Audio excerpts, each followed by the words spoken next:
welcome back to my channel, guys. I just wanted to quickly break down my experience using the ordinary azelaic acid, generally just how I found that and whether or not I think it's worth buying again. I made some notes on this actually because I kind of wanted to monitor my progress throughout using it. I don't actually have the bottle with me because I wanted to get every last bit of product out, so I cut it in half and just went for it.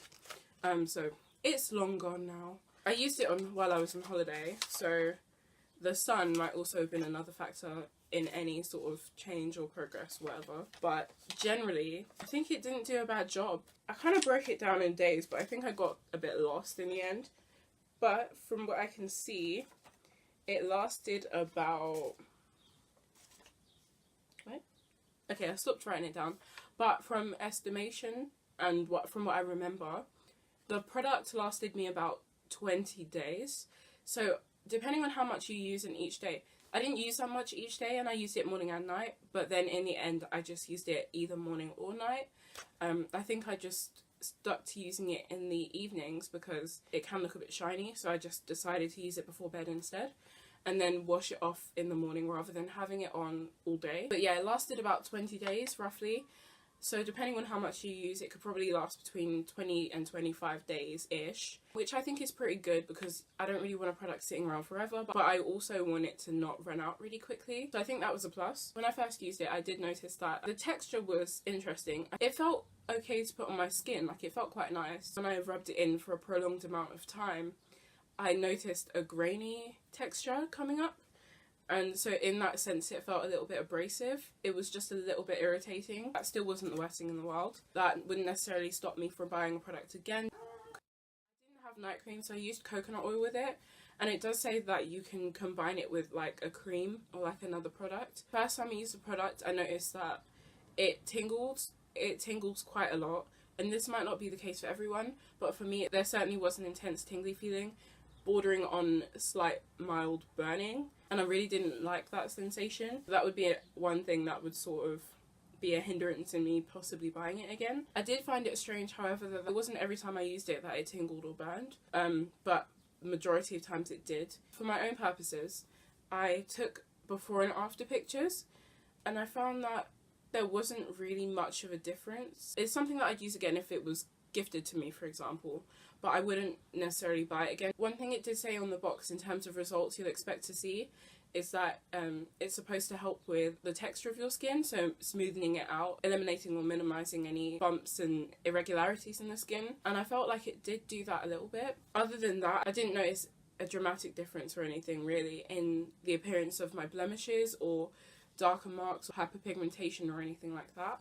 So in that sense, I wouldn't really recommend it if you're looking for a product that evens out the skin tone and minimises the appearance of blemishes. So yeah, that was the azelaic acid overall. In terms of the tingly burning sensation, I noticed it a lot around my nose. I wasn't too surprised about that because I feel like the nose is generally a sensitive area, especially if you're like me and you have allergies or get colds every so often and you blow your nose a lot. I definitely noticed it there, even when my nose wasn't really burning. I also noticed it on my forehead around here, and then on my chin, quite a bit on my cheeks here as well, so I guess those are sensitive areas too. Yeah, those are the main areas I noticed it. And it wasn't always all of those areas. Sometimes my nose would burn, sometimes my chin, or sometimes just my forehead. It varied. Also with the azelaic acid, I felt like it took quite a long time to sink into my skin, and that annoyed me a little bit. Because if you're dragging your feet in terms of going to bed and it's late, and then you put that on your skin, I felt like I couldn't quite get down in the covers. I had to sit up in bed and let it absorb a bit before I could lie down and go to sleep. Generally, I think the product was okay, but out of 5, I'd probably give it a 3. I wouldn't really recommend it for much other than the mild exfoliation of your skin. But yeah, so that was the azelaic acid review. The next product is the ordinary niacinamide, and I'm still using this one, but I'm nearly finished. Already, I think it's a much more effective product, and I really enjoy using it. The azelaic acid was in a flat bottle, quite nice packaging, but I really enjoy using the squeezy pipette, and it's just a clear liquid. It has a bit of an elasticity to it, so it's not completely runny, which I quite like, because you can just put it on different areas of your face and it won't run down really, really quickly. It runs down with just enough time for you to spread it out. This is a 30ml bottle, decent size. I just use it at night. It doesn't actually make my face shiny because I find it absorbs really quickly. One thing that I love about it.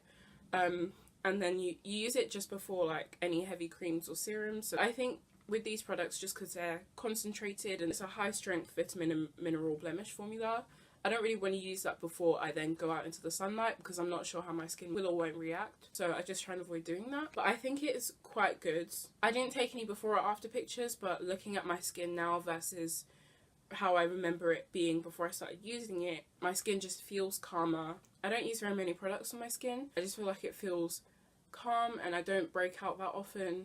And generally one thing I have noticed from using this is that my skin looks brighter. I mean, it's a blemish formula, so I wouldn't be surprised if its job was to like even out blemishes and generally just improve the appearance of your skin. And I definitely think it has done a little bit of that.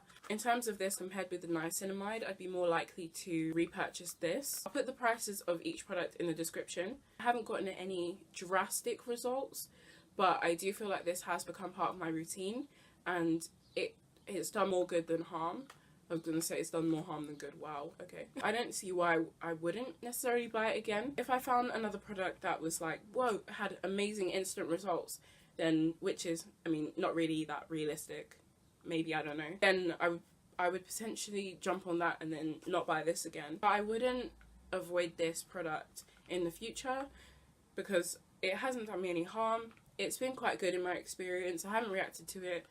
And it's generally just a nice touch in the skincare routine. So yeah, I would recommend it for brightening because my skin was looking quite dull and tired before I was using this, and I feel like it's made a really good improvement. In terms of brightening, I would give it a 4 out of 5. If I'm recommending one over the other, I'd recommend the niacinamide over the azelaic acid. I feel like it's just me, guys.